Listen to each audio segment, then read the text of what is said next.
Hello and welcome to the podcast. I am Toshit Garg, and this is our second episode where we dive deep into the minds of entrepreneurs and thought leaders.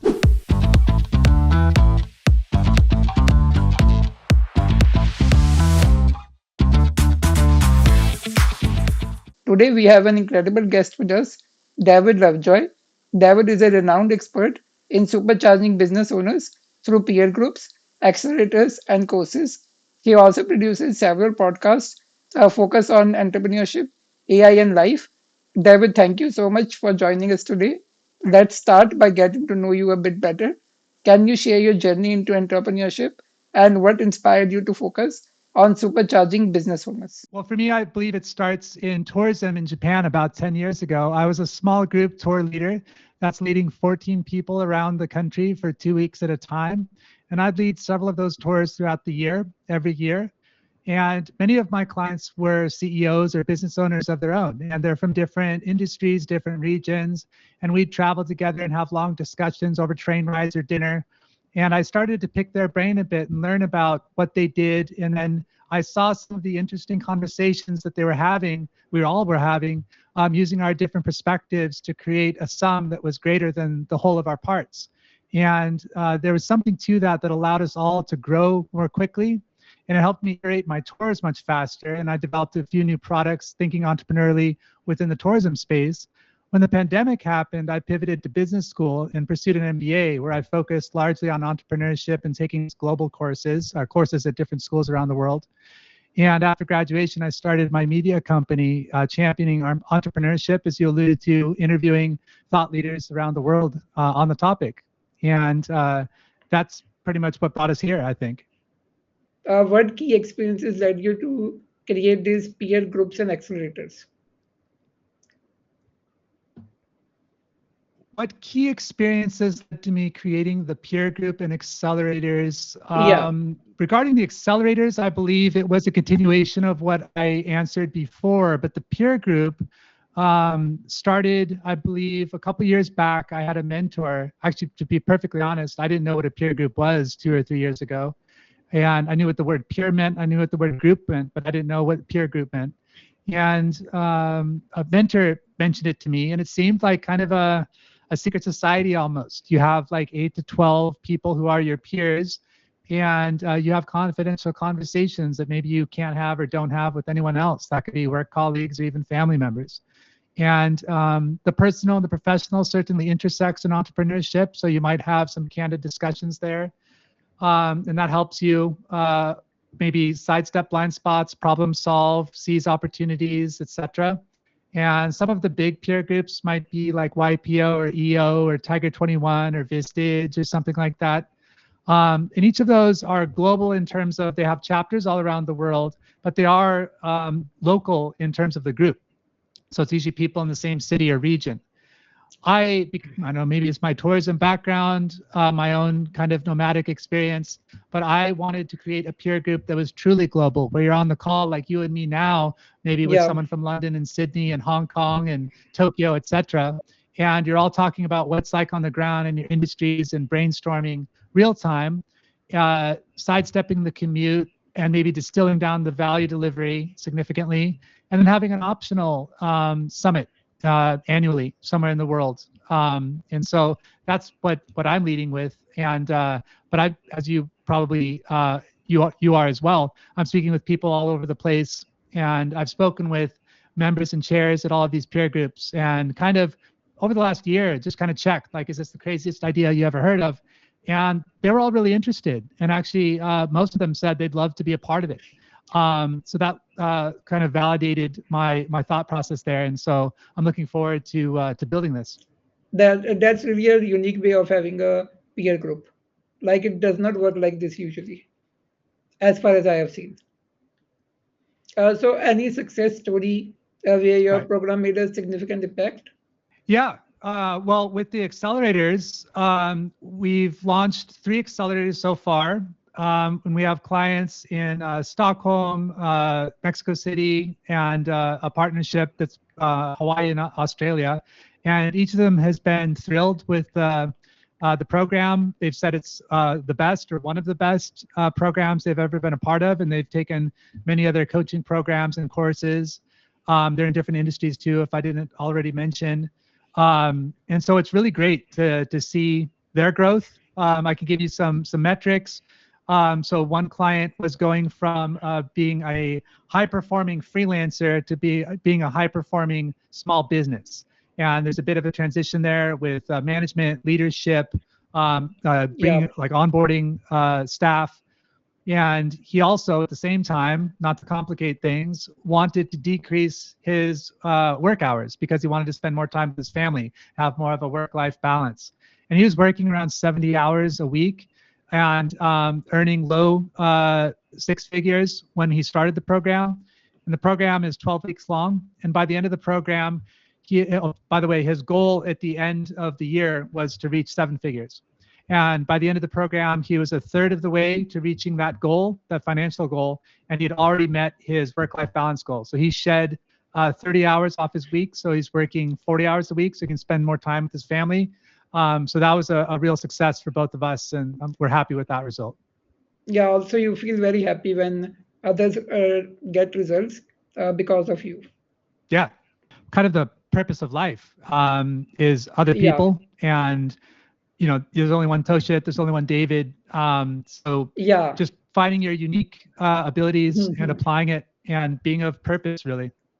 Yeah, also passion is very important. Like solving something you are passionate about Yeah. matters the most. Yeah. How do you identify and address the common challenges business owners face through your peer groups and accelerators? Like, how do you identify the common challenges the entrepreneurs face? Yeah. I guess you could make a case for common challenges. The way I look at it is everyone's case is different. Some people, we all might have the same problem, but it might not be the most important problem for each of us, if that makes sense. So I try to help people solve the most important problem that they want or reach the goal that they want. Um, Oh, and the way that I do that is I'm building a library of a global network of subject matter experts that I can call upon to create a custom model essentially to solve each business owner's problem. So one business owner might want help transitioning from one career to another, or the other one that I mentioned that wanted to go from freelancer to small business owner, or another one might want to go from ideation to a minimum viable product. We have some focus interviews where I ask them some questions, and part of my, I guess, service background, where there's a kind of a personal relationship component where you have to deal with people from different ages, different regions, different beliefs, different everything, and have them kind of coalesce around like a new temporary core identity that is our group that operates efficiently within a new culture for all of them. Where everyone's pleased, giving 5-star reviews at the end and coming back as a repeat customer. Sounds simple, but there's an art to it. And I yeah, think that helps me kind of discover what people's pain points are and then address them. And I think self-awareness is really important too. Initially, there's, at least in me, there was a desire to solve all the problems myself. And so if I didn't know how to solve something, I'd like, okay, I need to learn how to do this. And I mean, I don't want to make I think that can be a good instinct. You should learn and grow and address weak spots. But I think oftentimes the more efficient way to address gaps is through networking. So focus, pour resources into your existing strengths, and that makes you truly competitive. And then network for the weaknesses. And like you mentioned, passion earlier. Yeah, if you're passionate, you enjoy what you're doing. You really don't mind the grind. It's a pleasure to you, and so you're making large gains. And I think there's a higher probability that you're going to be competitive in that domain. And then if you yeah. can network with someone who's competitive in a different domain, then you can build a more robust profile. And that's how I go about discovering my clients' problems or issues, and then both addressing them. Yeah, and it is also a learning experience for you. Like you will learn a lot by doing the things for them. Like if you're facing Yeah, a problem in right. your own business, then also you can apply the learnings from others' businesses. It is basically a win-win situation for all of Yep. you. You have produced several podcasts featured on focused on entrepreneurship, AI, and life. What drew you to these topics? And what have been some key insights? Yeah, I think what drew me to entrepreneurship is I've always been a bit of a misfit, coloring outside the lines, living in a few countries, adopting certain things in my local culture and realizing there's some friction or an inability to adopt certain things, and then discovering kind of the hard, like baked in parts of my identity in my home culture, and finding a home in different places that I travel to, and also finding a home in the space in between. So I was always kind of going back and forth. I've spent over a decade in Asia. I lived in like 4 countries at this point, traveled to several more for various lengths of time, and met people, from all over the world, as I'm sure these days is pretty common. Um, and so with entrepreneurship, it just seemed like that's the direction things are going. Even in the large corporations, they're starting to, at least if you're reading the articles, they're they seem to reflect startup culture almost, where they're if they're not themselves a startup, they have like a contained kind of startup element within a large conglomerate, and they're testing models quickly, buying other startups, and Yeah, so for me, I resonated with that discovery, kind of going into new territory, learning quickly. I just like that. It's exciting, the unknown. So that's what drew me to entrepreneurship. And then with AI, that intersects with entrepreneurship because these days there's a lot of AI startups, but AI is going to touch everything. I think we all yeah, agree AI is there. a game changer. Yeah. And it's just a case of when. I Yeah, think it is. yeah, it's just a Yeah. case of, I think the disagreement is more around. Sorry, go ahead. No, no, I was just asking that basically AI is going to replace jobs as well. Like I think it is going to come after different Yes. industries one by one. I think it's even going to replace businesses at some point. Well, it's going to. I do think that some are going to be affected at different rates than others. But in terms of disruption, I think AI is basically like the rain, like it's going to fall everywhere. Like it has already started, I think, killing many industries. Like I think being a writer will be useless very soon. And like this, after that, it will go after, I think, software products, and then it will go after content creations, specifically after it has more knowledge than a human. What do you think about that? Yeah, yeah, that's certainly a valid concern. Yeah, I think software is going to be pretty soon. I don't know that there's not going to be any room for human involvement. I think human AI hybrid is probably Yeah, going to yeah, make AI hybrid. strides. Yeah, The writing, like you said, I think that it already has. You do see some people sending out yeah, newsletters or blogs that are yeah, written by yeah. AI, and some are better than others depending on the prompt and model used.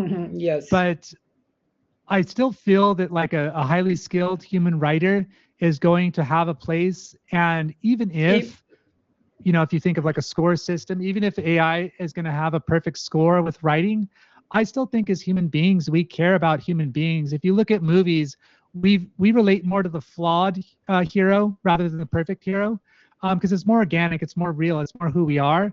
So I think we're still going to connect with humans, but I do think it's just like racing. Like you don't see the Olympics humans racing against cars because the cars would win every time, but we still watch human runners. So I think it'll probably be something like that. no, but if AI has more knowledge than any human, then it won't it know how to write like a human? I think it might even start pretending like a human.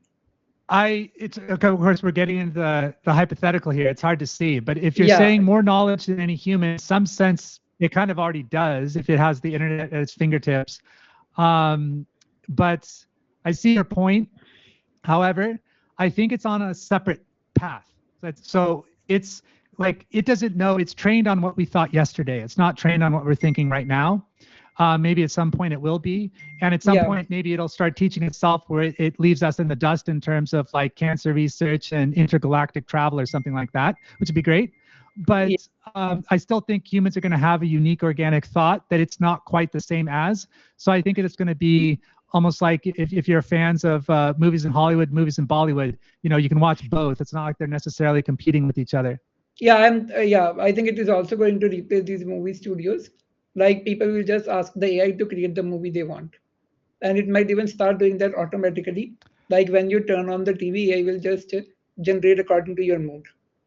Like maybe we will have devices that will know that what in which mood we are right now.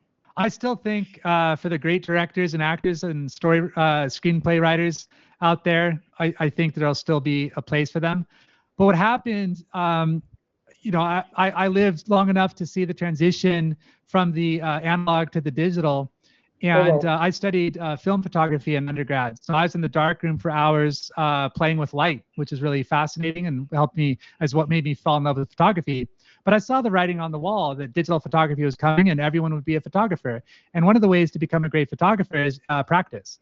With film, there's a limit because it's expensive to practice. With digital, it's cheap to practice. You can take 1,000 shots with your phone and get better at composition today. Everyone can. So that really lowered the bar to entry. And so everyone's a photographer, if you will. But what happens is not everyone is an elite photographer. And it's really Yeah. hard because you're inundated with Mhm. overexposure, sifting through and finding the truly great photographers out there. And I think with AI too, you're going to have a lot of stuff that maybe is okay, but not like the very best. And so it'll probably increase the competition for truly excellent auteurs, if you will, to stand out. That's one prediction I have. But like right now, also I believe the same. But my prediction changes when I think about that AI will have more knowledge than a human. Like it becomes so hard to predict after that. Well, it depends. Yeah, I agree. It also depends on how you think of intelligence. Like intelligence, we still don't really know how to measure it. The IQ is an old test, Yeah. but it has its holes in terms of Mhm. usability in different scenarios. And then you look at the AI models, computers, etc. And yes, in some sense, they're already faster than humans in like some calculations. Yeah. Um, but there's still not like there's something about human intelligence that we don't quite understand, and it seems to be like several orders of magnitude more intelligent than we don't even know how to measure. Yeah. So, Yeah. and especially if we're like cooperating, like if you had humans cooperating, we really become fairly formidable, I think. So I wouldn't count us out. I definitely think things are going to change, but I'm pretty excited. Like I'm certainly not Yeah. scared. I am also not But scared. I think it's just one of those, I think it's one of those filters we're going to pass through as a species. We have to, we're always going to have to. I'm just grateful it's not a meteor at this point. Hopefully AI is on our side when the next meteor comes. Yeah. Like it will really, I think it will make humanity very good. AI. Like the future, I think most probably is bright. I think it's going to make us more human. Yeah. Like specifically, Sorry, go ahead. the one solution I always see is this only, that we will become a hybrid, like with new learning, etc. To the knowledge question, that if AI has more knowledge than any human, but I think humans with AI will be much better than only AI. So let us start with some intriguing questions. What are your thoughts on Elon Musk? Okay. Yeah, obviously, I don't know him personally. Yeah, So neither do you I. should always Yeah, take things with a pinch of salt yeah, yeah, when you're hearing them from others. yeah. And I have only seen what he's been doing through media. But like I mentioned, I've seen his whole career. So Yeah. I remember people laughing at him when he said he was going to make electric cars, Yeah. and I remember them being proven wrong when he made Tesla. And now many other car companies are trying to catch up. And he just releases all the IP and says, like, competition, welcome. I Yeah. remember when people laughed at him when he said he was going to make rockets. Yeah. And not only did he make rockets, but he made self landing rockets, which no one had ever imagined before, or no one had ever done before, at least, which is incredible. And now he's running like 4 companies, and he's got his hand involved in a few others as advisory roles, or I'm not sure exactly, but he's Yeah. prolific. Is the very definition of prolific. And I think he's when you think of us as human beings, um, we're not Yeah. perfect. We're really great at compartmentalizing. So I can compartmentalize the time that I was rude to someone, or I can compartmentalize the time I cut someone off on the road, and I can think of myself as a good person. But if you and I are running a political campaign against one another, you could pick up all of my bad spots and make me look like a horrible person. Yeah. And so we're human beings. Yeah, And we are as not human perfect. beings with that have tremendous wealth, I think he's largely a force for good. I think there's a lot Yeah. worse people that this version of reality could Mhm. have ended up with having access to that much power. Mhm. So I think he's a I'm happy that he's doing what he's doing, and he is inspiring. I like Yeah, that he. definitely. I guess my two heroes growing up were Bruce Lee and my grandma for similar reasons. They both left their kind of country of origin, and Bruce Lee's technically he was born in the States and returned to the States, but he grew up in Hong Kong and then went to the States. But each my grandma and Bruce Lee went to Hollywood from their respective countries in Asia and Europe to seek a dream and not letting the world tell them no, and dealt with hardships along the way, Yeah, Elon Musk and also then has a wound up in same this story. space where they were kind of Yeah. yeah, kind of in between these two Mhm. places. And I like that about Elon Musk too. He doesn't let people tell him no. He Mhm. solves problems and he creates new technology, new possibilities for the species, and that's admirable. And I wish there were more people like him. Yeah, I think he thinks more of humans as a species. Like he can be sometimes harsh to real humans, but as a species, he's going to do a lot of good. Do you believe we are living in a simulation, and how this question influence your approach to business and life? That is an interesting question for a couple of reasons. It depends a lot on like how you think, your philosophy, your beliefs. Um, and I think that our thinking changes. It's almost like watching our hair grow. Like we don't really notice when our hair grows, but our thoughts are changing too. And the world and information around us is changing. So it only stands to reason that our thoughts should change. And yet, for some reason, something to do with our ego, perhaps, we want to be consistent. So we don't like saying, like, oh, I thought this 10 years ago, but I don't think it now. Yeah, Like, yeah, that's pretty normal. Like 10 years ago, we didn't have like maybe more than 10 years ago, let's say 20 years ago. 20 years ago, we didn't have cell phones or like smartphones or something. So anyway, um, my thinking has changed somewhat recently where the way that I would think of the simulation is that we're actually deluding ourselves and we're basically only seeing ourselves in the world. So what I mean by that is I had a couple of experiences or thoughts within the last couple of weeks where I realized I kind of saw this third person perspective of how I thought. And I thought it was like, that's kind of crazy that I'm thinking like that right now, but I never noticed it before. One example was where I wanted a compliment from someone, but at the same time, I didn't trust the compliment. So it's like I wanted this thing that I had a built-in rejection of, yeah, this and same so thing I'm happens with stuck in me too. this like Yeah, unpleasable kind of dilemma. yeah, And I was like, why? How did that happen? Like, and I realized I've been thinking that way my whole life, and I never saw it before. Another way is I saw someone that just annoyed me or made me feel, I don't know, frustrated or even angry, let's say. And after a year or two, I realized that they were really a lot like me. I just didn't realize that. And so basically, what I was seeing was like elements of myself in them that were reflected back to me, and I didn't like it. Whereas for me, like I mentioned, the compartmentalization before, I can like hide that away. But when I'm confronted with it in my face, it's like, oh, I don't like that person. The reason I don't like them is because there's things in me that I haven't dealt with yet.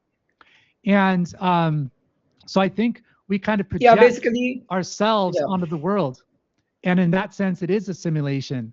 And then there's kind of this contradiction I see in life. The world is big, the world is small at the same time. Two things can be right at the same time, and we both need each other because we have different perspectives and abilities. But also at the same time, to a large extent, we're really only seeing ourselves. yeah. And we just Basically, don't we realize it. But it's like we're seeing ourselves through the lens of the other that helps us grow, I believe. yeah, basically we see ourselves as at the center of our own world, but we should try to see more Yeah. from other people's perspective as well. Like we should see ourselves from their perspective as well. I think that's part of the growth journey. Yeah. And I think we, Yeah, as a yeah, human species, we're a group organism, but running 8 yeah, billion simulations. So you have, depending yeah, on your yeah, household, your region, your, let's say, religion, your language, your school, your industry, et cetera, et cetera. And then the choices you take from there, it's this whole simulation that is David or is Toshit. And so it's, but then we are confronted with the 8 billion other people where we have to test our models. Because I can only go so Yeah. far. If I delude myself that my solution is perfect, I'm going to be tested. If I say, "Oh, I'm going to be president," or "I'm going to be whatever," I'm going to be tested. Yeah. And I think you have to With be. the That's reality. good. Yeah. Um, and Yeah. and then you can update the model. But there's going to be some stuff that some crazy thought that I have out in the wild of my own simulation that the model doesn't have. All 8 billion people didn't have this one thing. And that's true for all of us. And then we introduce that back to the model, back to the group organism. So it helps the group organism kind of keep the stuff that works and iterate or reject the stuff that doesn't work. And so I think it's what keeps the human species adaptable, because we live in chaos. And so in order Yeah. to adapt to chaos, you do need 8 We billion need to different organize that. perspectives. Yeah. That's a new perspective on it. Like I have never heard a answer like this to this question. So yeah, that was very eye-opening for me. How do you envision our computer devices and our interaction with the world evolving in the future? Short answer, I really don't know. There's a lot of like, Neuralink, where they're kind of putting chips Yeah, in virtual brains. devices, virtual There's reality. there's Yeah, computation like bionics, where you could have something in the eye, or even like a cyborg eye or something like that. Um, there's some I don't know. It's hard to say because we entered the digital age with the keyboard and computer, so we're kind of attached to that as bedrock. But I don't know that we're going to stick to that. It might be something like the sci-fi movies where our watch can basically project a hologram and we interact with that hologram. Um, yeah, it's I really don't know any of the above. yeah. I think basically it's going to be hybrid of AR and Neuralink type devices, basically brain interfaces. And I don't think that we will interact with devices as much as we are doing right now. Like we are always on our devices 24 by 7 almost. But in Hmm. future, it would be more like voice control and things like that. Do you think humans will still listen to a human-hosted podcast, even if robots have more knowledge than humans? I do, because to the extent that we remain human, I think we're always going to care about other humans. We're going to connect to other humans. We're going to be fascinated by what's possible. AI might create Dyson spheres for us and make us a type 3 Kardashev civilization or something like that. But I think we're always going to connect to the storyteller. 20,000 years ago, gathered around the campfire, telling stories. I think that's in our DNA. I don't think that's going anywhere anytime soon. I think we could train AI to be really good at that, but I still think there's going to be a place for the human connection. So even if it's not the best, I think humans are going to brainwash themselves, like we always do, into thinking it's the best because it's the best for us. It soothes our heart, and so I think humans are always going to be caring about other humans. Yeah, I also think the same. But when I think that AI can also get so good that we will not able to differentiate between us. Like we will even not know that if the podcast is hosted by a human or an artificial intelligence. Yeah. I'm curious about when that time comes. I don't know if you saw the Reid Hoffman interview that he did with himself. Essentially, you could tell the difference, but it was still pretty good. And you could tell within a few years that might be where we're headed. Yeah, if you truly cannot sell, Yeah, then I think you just can't sell yeah, from this. So I think the human component might be in person. I think maybe there'll be more regional stuff. Maybe it won't be the case where you're speaking from a studio to millions of people as often, but you're more speaking to crowds in person. Again, you could make an argument for the holograms getting better, where you don't know that it's real. I mean, who knows at that point? yeah, yeah. I really don't know, but Yeah, I the future think is too hard to predict. Yeah, yeah, yeah. I mean, we're going to change. There's yeah, no doubt about that. We always have. We're going to adapt. I think yeah, human connections, embraces, stuff like that. That's not going anywhere. Maybe AI will enter into it in some ways, but I think it's the way we've evolved over who knows how many years, 300,000 years as Homo sapien. So I yeah. think we're I don't know, I could be wrong, of course, but if I had to predict, I think for at least 50,000 years, let's say, I'll put my money on the next 50,000 years being a bias towards human interactions with a wonder and an amazement and excitement by AI. Basically, I think that there are only few chances that AI will kill us all. Growth is uncomfortable, right? It always is. You're gonna sound like a fool when you try to speak a foreign language the first time. You're going to be nervous Yeah, when you're on yeah, stage talking to an audience the first time. Your first product that you put out to yeah. market is probably not going to be a resounding success. You're going to get feedback and you're going to have to iterate. Mhm. Um, so growth has always been uncomfortable. And in order to solve some of the hard problems, there's a baked in risk. And you look at nuclear energy, there's a baked in risk that the species is vulnerable. The species has always been vulnerable. We were vulnerable. I read or heard that basically the meteor that wiped out the dinosaurs allowed us to basically evolve to where we are today, because we would have never gotten a shot if Yeah. it was the dinosaurs world. Like, we've only been around, like I said, like maybe Mhm. 300,000 years. They've been around for millions, tens of millions. I forget how long, but so if you think of like the planet, like basically it's a dinosaur planet. Like, they had Yeah. ownership way longer than we did. And so Mhm. I think that in order to keep growing, it's baked in. There's going to be a risk, but to not grow is a greater risk, Yeah, yeah. because once again we live in chaos and things are moving all the time. So if you Mhm. stay still, I want to preserve this one thing without taking on the new things. You're going Yeah, to growth be is at risk obviously. of a complete replacement. Yeah. That's not to say that there isn't some stuff of value that's worth preserving or even admiring, but I think there's a tension between preservation and progress. And so Yeah. I think it's just a balancing act. And that's the thing that's the real challenge for our species, is balance. We tend to go all one way or all the other way. But if you can find a balance, I think Yeah. that that's going to increase the probability, because in chaos, it's all about probability, that we aren't wiped out entirely. Because like I said, the meteors are coming whether or not we have AI. Yeah. So the sun's going to die whether or not we have AI. But with AI, We don't we know have what's going to chances. happen in so many different ways. Yeah, but with AI, we have chances Yeah, to stop them. yeah, So yeah, basically, I was saying that we need to align the goals with AI very precisely, else it might go wrong. Wrong. Yeah, yeah. I like, don't think it's the time for carelessness. yeah, yeah. It is. Yeah, we should be very careful about it. But obviously, growth is very important. I'm not Yes, against growth, but we should just be careful. I don't think government is being that careful these days. absolutely. I think government is a little too bureaucratic and slow to really adapt to chaos. I Yeah. think they Mhm. tend towards the preservation more than the real-time nanosecond progress. Also, I think they just don't understand the technology. Like mainly, most people there are just old people, so they are not understanding the technology. Like I think same thing happened at the time of internet as well, but at that time the risk was small, so no harm was caused.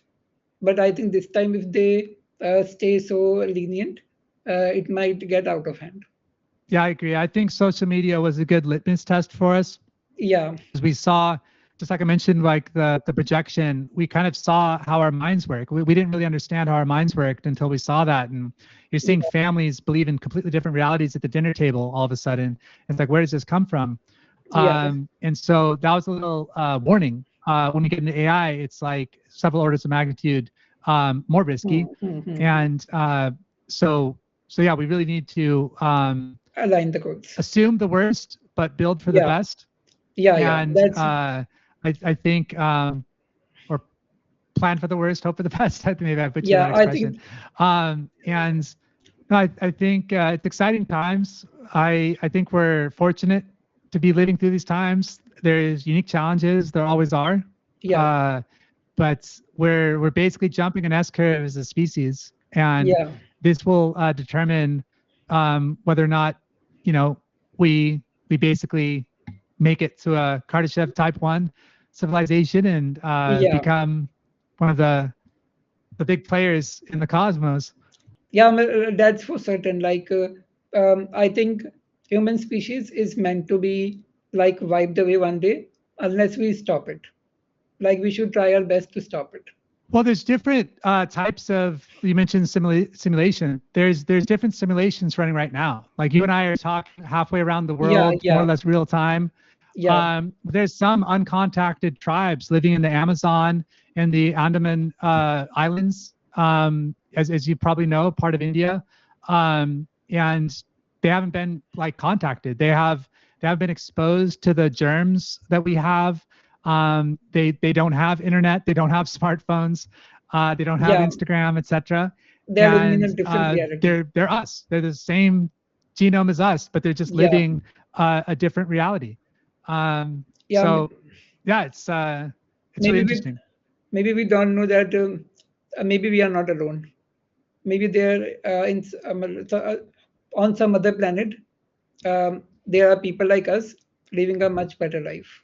Like they might Yeah. be happier than us. Okay. Sometimes less is more. Once again, the human is what really speaks to us. A lot of the uh, technology is like an add-on to our human core. So it's like seeking status and accomplishment through spending our time and resources in an endeavor. But if you're doing that with like simple tools, running around the wilderness, eating delicious food, making love, telling jokes with your friends, I mean, that's the life. That's what we all want. And so I don't know that it's necessarily better. It's certainly different. I'm biased because I got born into this, so I know nothing else. But I had a few experiences where I acknowledge that there's probably many different paths to happiness. And Yeah, I do think in probability, if you're looking at the vastness of the cosmos, yeah, it'd be really interesting if we were literally the only living things. I yeah. think It's there's unlikely, I got to think. be Yeah, so much more life than we discover. Yeah, it's yeah, so it boggles the mind how big yeah, space yeah, is. Like it's an unknown. yeah. It's We don't even. fascinating, Yeah, and I like it's hope that we discover more of it. yeah, like it's expanding. So we don't even know, like why is it expanding and Right, till for how much more time it is going to expand. Like there are so many unknown questions. And right. I think I believe in Elon Musk's theory that we should just, like the answers are not here on the earth, we should try to make humans multiplanetary. Only then there are chances that Yeah, we might get the answers. and I love that he's like Yeah, he's the only one like saying this. Like our governments didn't do that for us. Like our government should have done that for us 50 years ago. yeah, yeah, But yeah, no, it's amazing. And that's the entrepreneurial spirit. You see a yeah, problem, you solve it. You don't wait for you don't let other people tell you no. And there's going to be like kind of other industries and other products that will kind of spin off from these big discoveries, because like yeah, Elon's projects are more like a massive cruise ship going through the ocean. There's like these large wakes that form in its path, and then the other ships are affected. So I think that each of these kind of ventures has a lot of opportunities for growth. yeah. That's amazing. Finally, what advice would you give to aspiring entrepreneurs who want to leverage AI and other emerging technologies in their businesses? Well, I think AI agents are the future. So, like large language models are great and helpful, but as you probably know at this point, they hallucinate a lot. Yeah, Sometimes you spend as much time trying to verify what they wrote is accurate than had you just done it yourself. But AI agents, you can really train and make custom, and you can have agents working with other agents and make yourself a little empire if you want. So I think that's worth exploring. There's lots of videos where you can explore that. Go to conferences if you can. Network like crazy. I think networking is mandatory. Learn to love it. I was nervous with networking initially, and now I love it. So I would highly yeah, recommend it's the same networking with with. me. Don't Yeah. worry if they're in a different. You have to step out of your comfort zone in order to achieve something big. Yeah, once again, the Yeah, discomfort of growth. We seek comfort, but ironically, comfort kills. Like yeah, you need discomfort. So get comfortable with discomfort, and then you'll be kind of on a winning path because they're going to be growing faster than others. Yeah, so yeah, it was great talking to you. I learned a lot of new things today. Like I was not expecting that I will learn so much. So thank you so much for sharing your insights and experiences with us today. For our listeners, you can learn more about David's work and programs by visiting. Do you have a website? Yeah, well, first of all, it was a pleasure on your show. Yeah, Thanks for having me. yeah, thanks a My lot. website is horizonsearch.co. Okay, I will So add please the link. head over Yeah, there if you like. yeah, yeah. And you could also follow me on X, David Lovejoy X. Yeah, I will also put your X link in the description. Thank you again for being an amazing guest on our podcast.